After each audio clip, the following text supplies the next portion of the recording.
RMT members plan walkouts across 4 franchises to save safetycritical guards. Britain's chaotic privatised rail network is to be hit by the biggest wave of strike action since the Tories sold the industry off to profiteering private firms. Rail union RMT announced yesterday that its members will strike across 4 franchises next month over the same issue, the removal of safetycritical guards from trains. 2 24-hour stoppages will take place on southern Greater Anglia, Northern and Merseyrail on Tuesday, October 3 and Thursday, October 5 in protest at employers' cost-cutting drive to make all trains driverlessly operated. RMT members at the 4 companies have voted overwhelmingly for strike action. The push by privateers and ministers for driverless operation ignores the evidence of guards' vital role in keeping passengers safe and saving lives, especially after derailments and collisions. Only this month, a Merseyrail guard rescued a 6-year-old autistic boy who was terrified by chanting football fans on a packed train.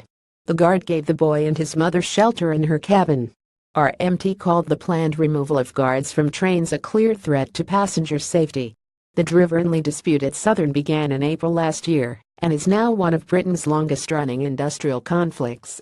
Frustrated passengers have staged demonstrations against rocketing fares and operator Govia Thameslink Railway's refusal to provide a good service and negotiate with unions.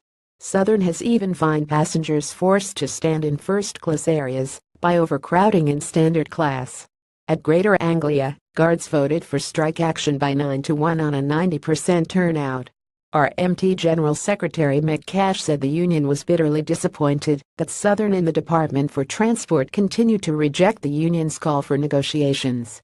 The failure to get those talks moving following our face-to-face meeting with Transport Secretary Chris Grayling has left us no option but to call further action, Mr. Cash said.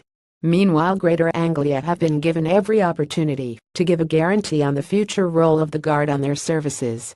They have failed to do so, and that left us with no alternative but to move to a ballot in the interests of rail safety.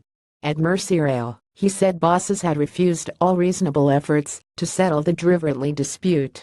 And Mr. Cash also accused Arriva and Northern of showing sheer intransigence by refusing to negotiate.